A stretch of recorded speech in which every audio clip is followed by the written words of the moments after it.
Hello future doctors. I am Mr. Ujjal Kanti Roy, medical mentor, biology faculty and director and founder of the Engineers Gurukul. Dear students, today I'd like to start up a particular topic which is the most important topic for NEET examination, and that is Chapter 9 of Class 11 NCERT, and that is Biomolecules. So students, in this chapter Biomolecules, we are going to study about what is the meaning of the term biomolecules. Bio means living, so all those molecules which are present in the living organisms. Now, we can classify biomolecules into two. One is called micromolecule and macromolecule.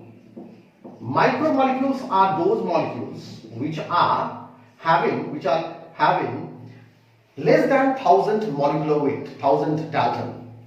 So the molecules having less than 1000 Dalton are called as micromolecules, and macromolecules are those molecules whose molecular weight is more than 1000 Dalton. So under the examples of micromolecules are amino acids, which are the basic unit of proteins. Then these are monosaccharides, which are the basic unit of carbohydrates. And when we talk about macromolecules, that means we are talking about, yes, protein, carbohydrates, fats. So this comes under the macromolecules. Now, see, the first topic, which is the most important topic from this chapter called biomolecules, is proteins. So what are the proteins? Proteins are basically,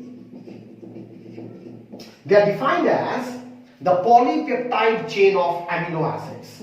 So what are they? They are nothing but polypeptide chains of amino acids. Now students, polypeptide, so what is the bond? The bond is peptide bond. And how a peptide bond is being produced. And poly means what? Many. So they are made up of many such polypeptide chains of the unit called amino acids. Now what is an amino acid? Student, see, carbon is having 4 valency. At one arm, an amino acid is having the functional group called carboxylic group.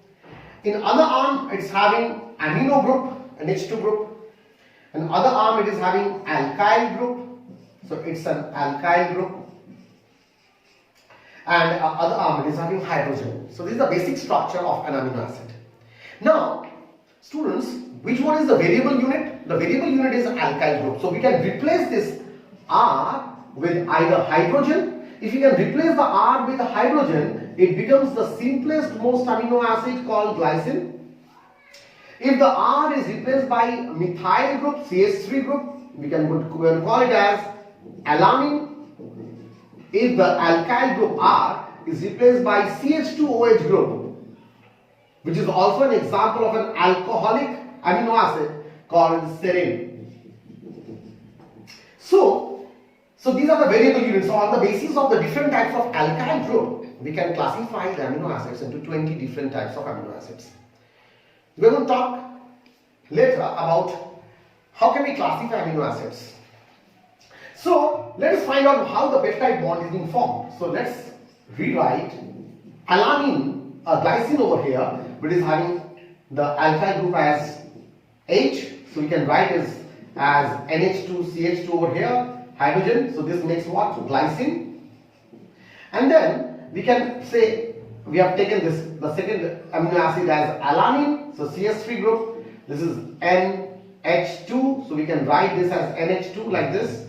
And hydrogen over here, COOH over here, and again the third amino acid says serine, so the alkyl group is what? CH2OH, CH2OH. Over here we can write as NH2, NH2, over here COOH, and hydrogen over here. So this is glycine, this is alanine, the next amino acid I have written over here is alanine, and the third one is serine. Now how the peptide bond is being formed? The peptide bond is being formed in this particular fashion.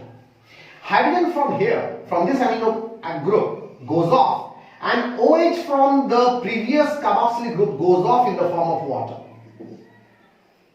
Again over here, hydrogen from the amino group of the next amino acid and OH from the carboxylic group of the previous amino acid goes off in the form of water. So what remains? CONH.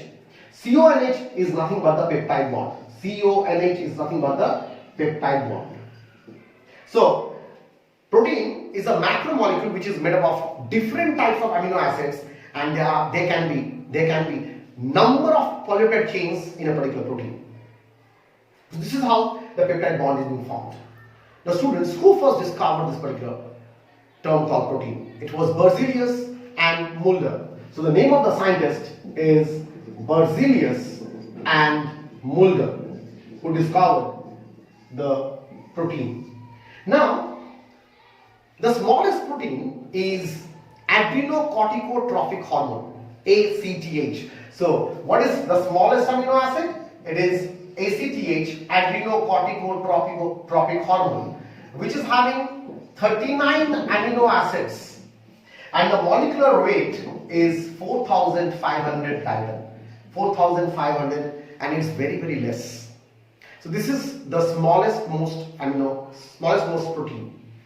Now the largest protein is pyruvate dehydrogenase. It's an enzyme, dehydrogenase. Pyruvate dehydrogenase, and this particular pyruvate dehydrogenase enzyme is having 79 such polypeptide chains. So it's a huge molecule with a molecular weight of 4,60,000 Dalton. That makes it as the largest protein. Dear students, a question which is very, very common from protein is the enzyme or the protein which is present most abundant in whole of the biosphere. And the enzyme or the protein which is most abundant in the whole of the biosphere is rubisco. And I think you know the full form, ribulose, bisphosphate, carboxylase, oxygenase, and we are going to study the same, and this helps in what? Carbon dioxide fixation. If you remember in the chapter photosynthesis, we are going to study about this rubisco enzymes. So rubisco enzymes is the most abundant protein in the whole of the biosphere. The next particular enzyme which is most abundant in whole of the animal kingdom, and that is collagen. That is collagen. Collagen is a protein which is present as intercellular substance in a particular cell, and it is present in most abundant in whole of the animal kingdom. So these four you have to remember very, very much about proteins. Now, how to classify protein, we are going to come in the very next video. We can also classify amino acids on the basis of its synthesis. We can classify it into essential and non-essential amino acids. Students, I'm going to come up with the next video on particular protein. If you like this video, please like, share and subscribe, and please press the bell icon to get the further notifications. If you got any query about this topic, do comment me in the comment section. Thank you for now.